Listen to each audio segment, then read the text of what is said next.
지난 한 주일 동안 안녕하셨습니까? 반갑습니다. Good morning and happy Sabbath. 우리 손님이 있는 것 같은데 We welcome you. 처음 보는 분들이 우리 뒤에 앉아 계시네요. 오늘 우리 교회 오신 여러분 환영합니다.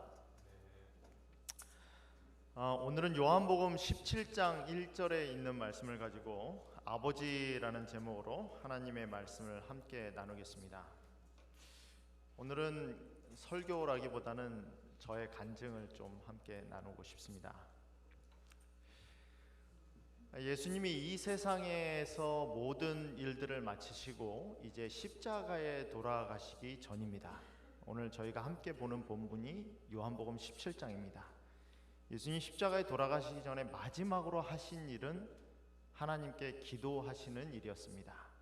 하나님께 이렇게 예수님이 기도하세요. 눈을 들어 하늘을 우러러 이르시되 아버지여. 여러분, 하나님이 우리에게 하나님과 우리 사이의 관계를 설명하기 위해서 선택하신 관계가 아버지와 아들의 관계입니다. 예수님을 하나님이 낳으신 게 아니시죠? 그렇지만 예수님과 하나님의 관계를 통해서 우리와 하나님의 관계를 설명하기 위해서 아버지와 아들이라는 표현을 사용하셨습니다. 인간이 이해하기에 내가 하나님과 어떤 관계인지를 이해하기 위해서 가장 적합하고 가장 근접한 관계가 아버지와 아들의 관계이기 때문입니다. 그렇기 때문에 우리가 아버지란 분이 어떤 분이라는 것을 이해하는 것에 우리가 하나님을 어떻게 이해하는지가 달려 있습니다. 근데 오늘 본문에서는 예수님은 우리의 하늘에 계신 분을 우리의 아버지라고 부릅니다. 내가 아버지를 어떻게 이해하느냐에 따라서 하나님을 얼만큼 이해하느냐가 결정이 된다는 거예요. 요한복음 17장은 예수님이 하나님께 기도하는 장입니다.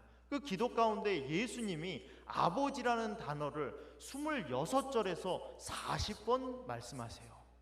말 그대로 기도라기보다는 그냥 아버지에 대한 하소연입니다. 아버지, 아버지, 아버지, 아버지.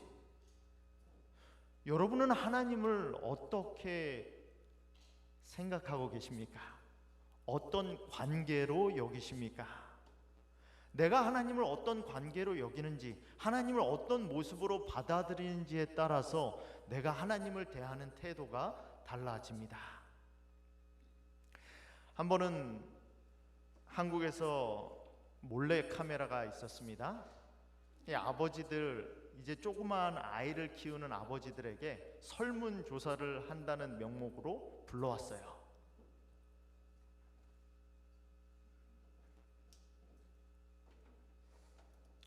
아버지들이 앉습니다. 그리고 질문을 던져요. 아이가 제일 좋아하는 음식, 아이가 자는 모습을 본 적 있는가, 아이의 사진은 몇 장 있는가 적기 시작합니다. 아이에게 사랑한다고 말한 건 언제가 마지막이었죠? 같은 질문을 대상만 바꿔서 다시 합니다. 아버지에게 사랑한다고 말한 적은 언제입니까?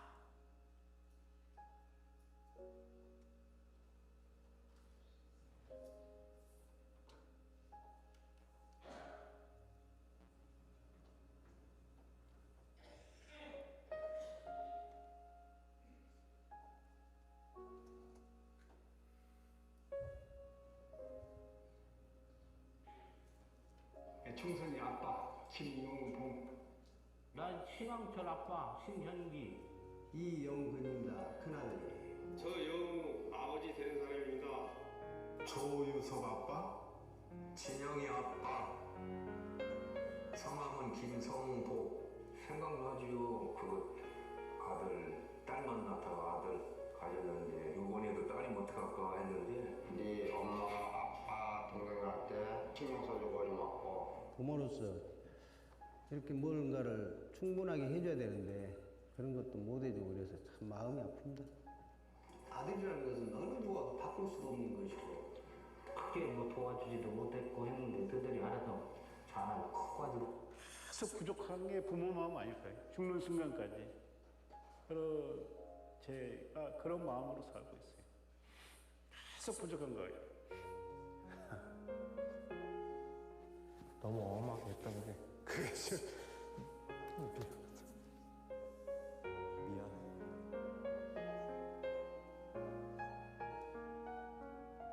항상 내가 부족하고 항상 미안해요. 미안하다 참 모든 것이 부족하고 못 가르치고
한 주일 동안 어떻게 지내셨어요? 한 주일 지내면서 우리 교우님들이 참 힘들게 사신다라는 생각을 많이 했습니다. 참 많은 짐을 지고 계시는구나. 많이 힘들어 하시는구나. 여러분 그렇게 아둥바둥 살지 않아도 될 것 같아요. 우리 하나님 아버지가 우리 아버지시면 우리가 맡은 책임들, 우리가 해야 될 것들 이걸 다 이루지 않아도 아버지시면 우리를 어떻게 보실까요? 아버지라고 부르라고 그러잖아요. 하나님이 우리한테. 우리 아들 아닙니까? 딸이고 내가 좀 부족해도 내가 맡은 일이 좀 안 돼도 어려워도 아버지예요. 아버지. 좀 우리 교우님들한테 좀 쉼을 주고 싶었습니다. 안식할 수 있는 시간을 좀 갖고 싶었습니다. 오늘 아버지 앞에 오신 거예요. 내가 일하려고 온 것도 아니고 내가 뭐 하려고 온 것도 아니고 아버지 앞에 온 겁니다. 아버지 앞에 나 여기 왔다고, 나 열심히 생활하다 이만큼 살다가 왔다고. 오늘 본문에서 아버지라는 단어가 두 가지 의미를 지닌 수식어로 표현이 됩니다. 하나는 거룩하신 아버지예요. 또 하나는 이 의로우신 아버지입니다. 이 거룩하신 아버지라는 이 거룩하신 아버지라는 뜻은 뭐냐면 하나님을 나타내는 단어입니다. 이 거룩이라는 것은 하나님의 본성이거든요. 하나님의 본성을 인간의 관계를 표현하는 아버지와 함께 놓은 것이 이 거룩하신 아버지예요. 거룩하신 아버지에 사용된 이 거룩이란 단어는 성경에서 제일 먼저 사용된 것이 창조를 기념하기 위하여 만들어 놓은 안식일에 처음 사용됩니다. 다시 말해서 뭐예요?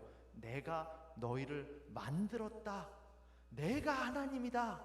그걸 나타내 줄 때 거룩이라는 단어가 사용됩니다.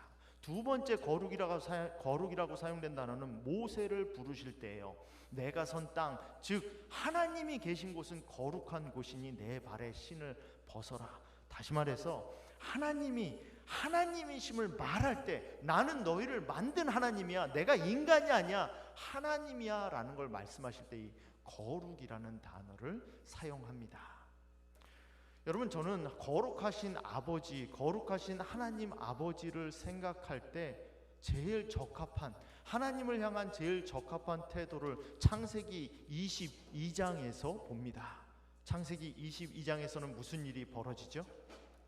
창세기 22장에서는 아브라함이 이삭을 데리고 모리아산으로 제사를 드리러 갑니다.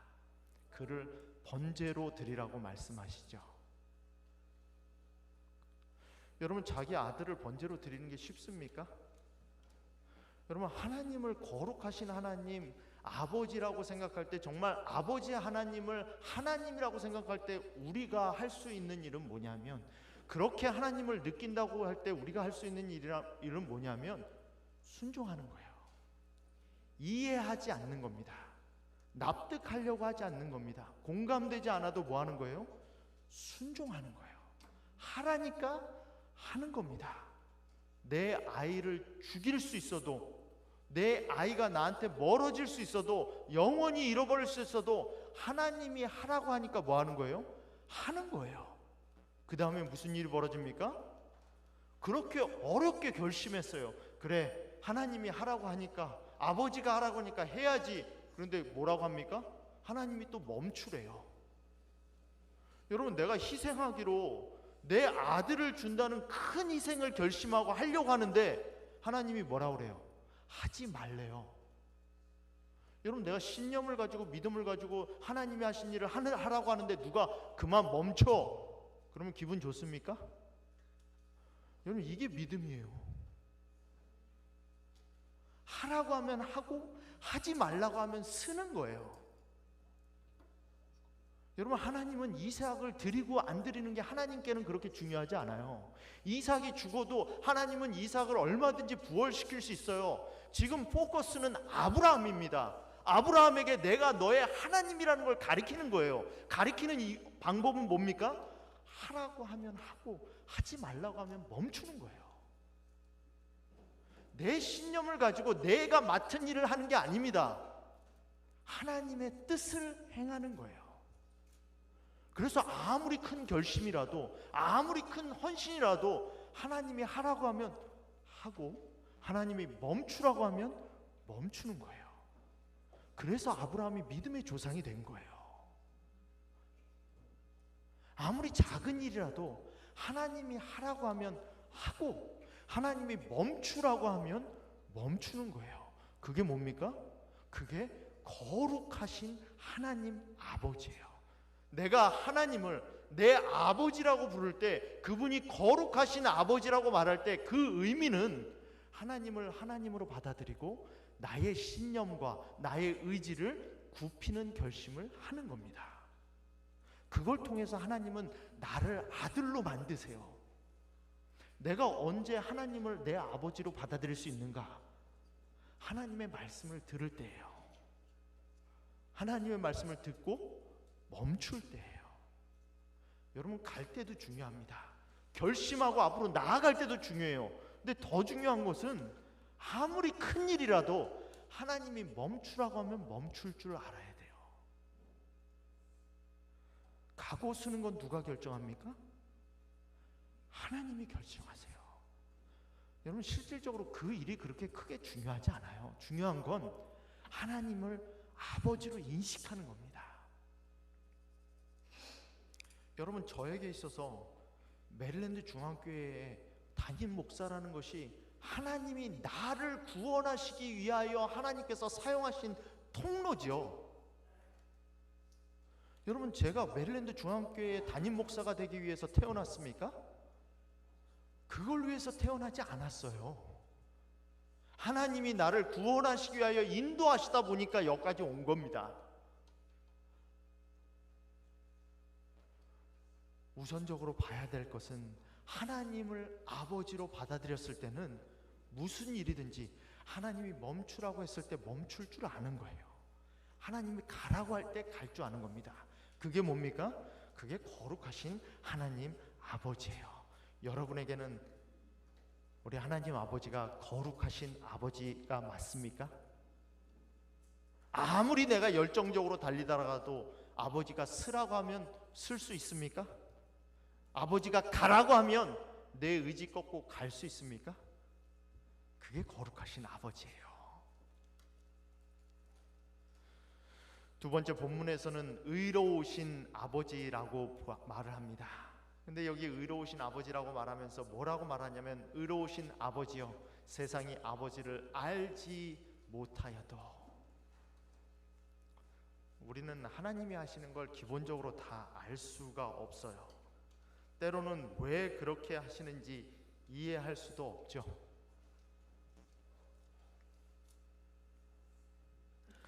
누가복음 15장에 보면 탕자의 비유가 나옵니다. 이 아버지가 이해가 가세요? 여러분, 탕자가 아버지한테 와서 유산을 달라고 말합니다. 여러분, 아들이 유산을 달라고 할 때 유산은 언제 받는 겁니까? 아들에게 유산을 언제 물려주는 거예요? 죽은 다음에 물려주는 거예요. 그럼 지금 아들이 아버지한테 가서 유산을 달라고 하면 무슨 뜻입니까? 이거 아버지의 생사는 아주 관심이 없어요. 굉장히 불효막심한 거죠. 그런 아들한테 돈을 줘야 됩니까? 어떻게 해야 되죠? 몽둥이를 줘야죠. 몽둥이를 정신 차리게 해야죠. 근데 아버지가 뭐 하죠? 유산을 줘요. 이해 갑니까? 하나님 아버지가 우리가 요구하는 걸 허락해 주세요. 불효막심한 건데도 허락해 주세요. 가도록 하세요. 이해 갑니까? 왜 허락하시죠? 여러분, 왜 허락하셨을까요? 이 아버지는 왜 허락했을까요? 여러분, 아버지가 죽은 다음에 유산을 주면 아버지는 이 아들이 어떤 일을 할 건지를 알아요. 재산을 나눠주면 그 재산을 가지고 뭐 할 줄을 알아요. 그럼 유산을 준 다음에, 아버지가 죽은 다음에 유산을 주면 이 아들이 돌아올 방법이 있습니까? 회복할 수 있는 방법이 있어요, 없어요? 그나마 아버지가 살아있을 때 허랑방탕하게 살아야 다시 아버지에게 돌아올 거 아닙니까? 우린 그걸 모르죠.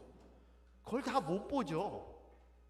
그러니까 아버지가 왜 재산을 주는지 이해가 가지 않죠. 근데 그렇게 허랑방탕하게 살다가 온 아들이 오니까 아버지의 반응이 뭡니까? 이에 일어나서 아버지께로 돌아가니라. 아직도 거리가 먼데 가까이 오지도 않았는데 아버지가 그를 보고 측은히 여겨 달려가 목을 안고 입을 맞추니. 이해가 갑니까? 일어나더라 어떻게 해야 돼요? 홍군역을 내줘야죠. 근데 가서 어떻게 해요? 혼내지 않아요. 아들이 뭐 준비된 말을 하죠. 아버지, 제가 하늘과 아버지께 죄를 지어 싸운데, 미리 연습까지 했잖아요. 근데 그 연습한 거 다 끝내지도 못합니다. 야, 잔치 다 와. 잔치 잡아, 내 옷 입혀, 내 가락지 끼워. 여러분, 왜 잔치 베풀죠? 이거 뭐 경사입니까? 실패한 아들이 집으로 돌아왔는데 그게 경사예요? 야, 너는 네 방에 가서 쭈그려져 있어. 숨도 쉬지 마. 이게 정상 아니에요? 그렇게 말하고 싶은 게 여기까지 올라오지 않습니까? 근데 아버지는 잔치를 베풀어요. 왜 잔치를 베풀죠? 잔치 앞에 안 베풀면 아들이 어떻게 할까요? 아들은 그때부터 정말 종으로 사는 거예요. 근데 동네 사람들 다 모으고 종들 다 모아서, 아버지의 가락지라는 건 뭐예요? 그 당시에 가락지는 재산권이에요. 재산권. 아버지의 정당한 재산권이에요. 그걸 가락지를 끼워요. 그리고 아들에게 옷을 입혀요. 뭐죠? 내 아들한테 함부로 대하지 말라는 거예요. 내 아들이 돌아왔으니까 아들처럼 대하라는 거예요. 누구한테 말하는 겁니까? 거기 있는 모든 사람들한테. 아버지의 마음은 그렇지만 모든 모인 사람들 알아요. 동네 사람들 알아요. 자녀들 알아요. 형이 알아요. 몰라요. 그리고 제일 중요한 거 누가 몰라요? 작은 아들은 몰라요. 지금 자기가 아버지가 자기를 어떻게 사랑하는지 몰라요. 그래서 잔치를 베푸는 거예요. 그래서 너는 내 종이 아니야. 뭐야? 내 아들이야. 부모님이 하시는 일이 다 이해가 갑니까? 아버지 하는 말이 다 이해가 가요?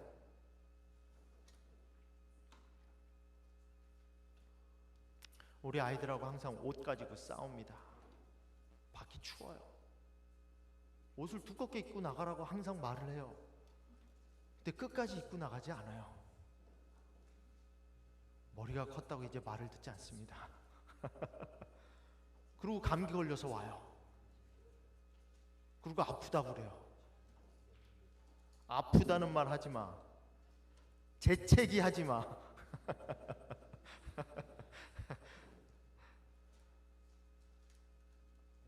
아버지를 이해합니까? 아버지를 몰라요. 의로우신 아버지를 모르죠. 아버지가 왜 그렇게 하시는지. 근데 뭐 하는 거예요? 그냥 의로우신 아버지니까 따르는 거예요. 그게 의로우신 아버지예요. 하나님 아버지니까 이해, 공감, 납득이 돼서 따르는 게 아니에요. 하나님 아버지니까.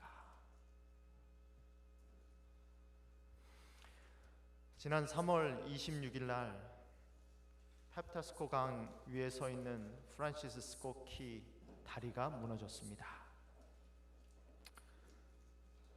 펜실베니아에 있는 하페에서 목회자 연수회가 있었던 날이었어요. 화요일 아침에 연수회를 위해서 목회자들이 전부 다 모였습니다. 근데 웅성웅성한 거예요.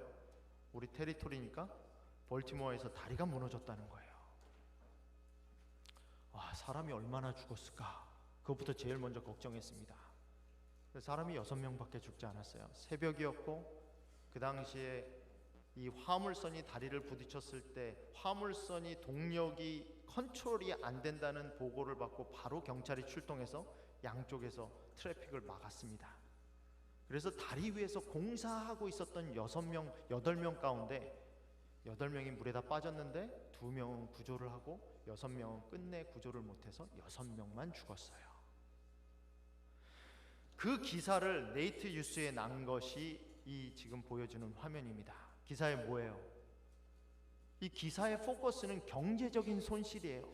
그 다리로 인해서 1년 동안 얼마나 많은 화물이 왔다 갔다 할 수 있고, 그 다리가 부서져서 이제 벌티모어 항구를 못 쓰므로 인해서 몇 천 명이 실직하게 되고 앞으로 몇 년 동안 이것이 복구하기까지 5조 원이 넘는 돈이 손실될 것이다. 포커스가 뭐예요? 사건이 벌어졌는데 이 사건을 뭘 포커스해서 해석하는 거예요? 경제적 손실을 가지고 해석을 하는 거예요.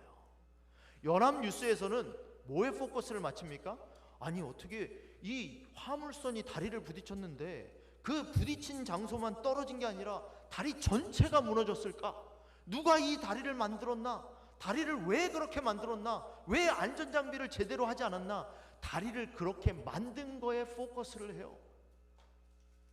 라디오 코리아 뉴스에서는 그렇게 큰 다리가 무너졌는데 먼저 신고한 사람과 경찰들의 노력으로 6명밖에 죽지 않았다. 참 그 경찰들이 수고한 덕분에 6명의 생명밖에 죽지 않았다라고 말합니다. 똑같은 사건이에요. 똑같은 사건인데 한 신문은 경제적 손실을, 한 신문은 다리를 만든 사람들의 책임을, 다른 신문은 경찰들의 수고와 헌신과 성실로 인해서 6명의 생명밖에 죽지 않았던 것을 말합니다. 똑같은 사건이지만 내가 무엇을 바라보느냐에 따라서 뭐가 달라져요? 어떻게 해석할 것인가가 달라져요. 여러분, 우리의 삶에서도 똑같은 일이 벌어집니다. 근데 해석은 누가 하죠? 내가 해요.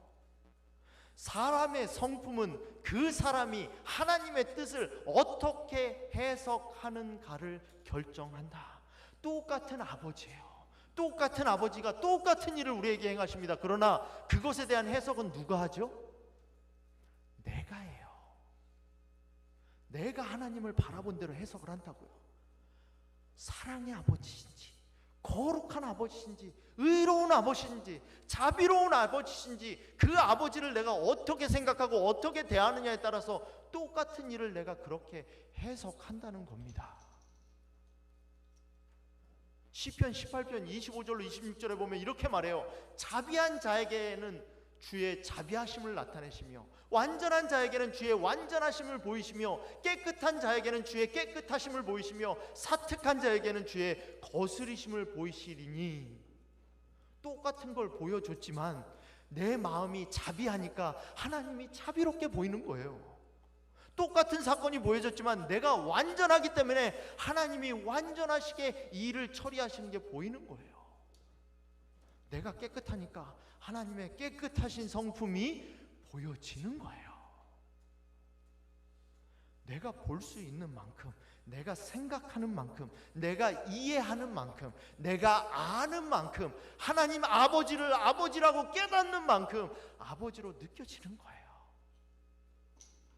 아버지가 아버지가 아니기 때문이 아니라.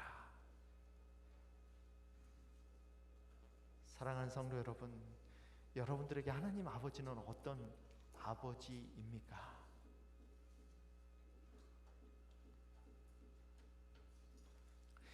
김상래 목사님이 중동부 야영의 기간에 아버지에 대한 경험을 한번 나누신 장면입니다.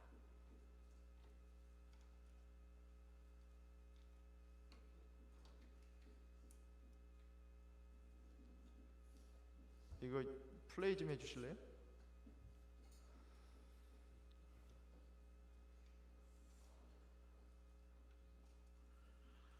여러분, 헬라어로 아버지가 파테르라고 그래요. 근데 헬라어로 고향은 파투리스예요. 어머니 같아요. 네. 고향을 파투리스라고, 파테르와 아버지와 같은 어원을 사용할 때는 신약적 의미의 고향은 아버지가 있는 곳이에요. 어느 추석에 너무너무 목회가 바빠서 아무래도 못 갈 것 같아서 아버지한테 전화를 드렸어요. 아버지 이번 추석에는 못 가겠네요. 대신에 은행에 구자해서 보냈고요. 좀 있으면 잘 갈 거예요. 아버지가 그래, 바쁘면 어쩔 수 없지. 근데 바쁘면 어쩔 수 없지 하는 그 마지막 아버지의 목소리가 장기쯤에 남았어요. 어차피 귀성 표도 못 끊었고 어차피 고향은 못 가요, 추석인데. 근데 바쁘면 할 수 없지 하는 그 아버지 말이 안식일이 다 지나도록 계속해서 귀에 울려. 너무 섭섭해하는 듯한 그 목소리가. 그래서 아무래도 안식일 예배가 마치고 저녁 됐는데 아무래도 안 되겠어요. 그래서 어떻게 해가지고 원주까지 표를 끊었죠. 시외 버스 차로 원주까지 가가지고 원주에서 내린 다음에 어떻게 해서 이제 강릉으로 가는 차를 타고 강릉 그 터미널에 도착하니까 거의 밤 11시 반쯤 됐어요. 그때 부모님이 경포대 옆에 송정이라고 하는 곳에 사셨습니다. 마지막 마을 버스를 타고 송정에 도착했죠. 물론 터미널에서 아버지한테 전화를 드렸습니다. 터미널에 버스가 다 도착하니까 그 시골 버스 정류장, 버스는 거의 저 혼자 타고 다 내렸고 거기에 아버지가 버스 스탑에 딱 남아 계신데 버스가 섰고 제가 내리자 아버지가 애비 왔냐?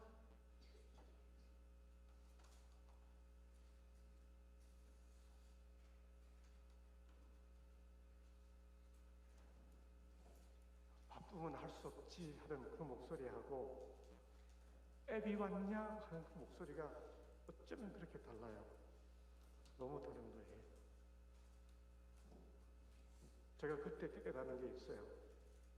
이 땅에 살면서 하나님 은혜가 참 감사하잖아요. 그렇죠? 우리 뭔가 이제는 보답하며 살아야 되잖아요.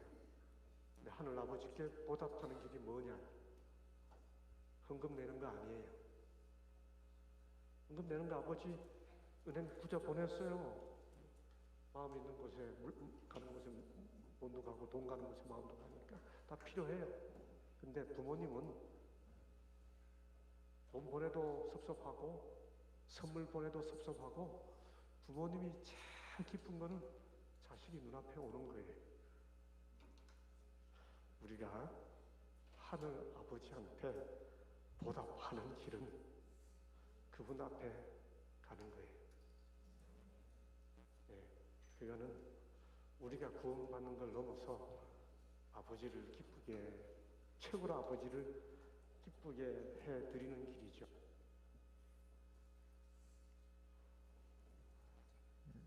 우리가 하나님 아버지를 기쁘게 하는 건 뭐라고요? 하나님이 여러분들 지금 가장 바라시는 게 뭐예요? 하나님 아버지 앞에 가는 거예요. 여러분들 여기서 뭐 큰 거 이루는 거 아니에요. 하나님 아버지 앞에 가는 거예요. 오늘 이 안식일 우리 다 하나님 아버지를 아버지라고 부르지 않습니까? 그 아버지가 우리의 아버지 되심을 다시 한번 믿고 하나님 앞으로 가기로 결심하는 저와 여러분이 되길 간절히 바라면서 오늘 말씀을 마치겠습니다.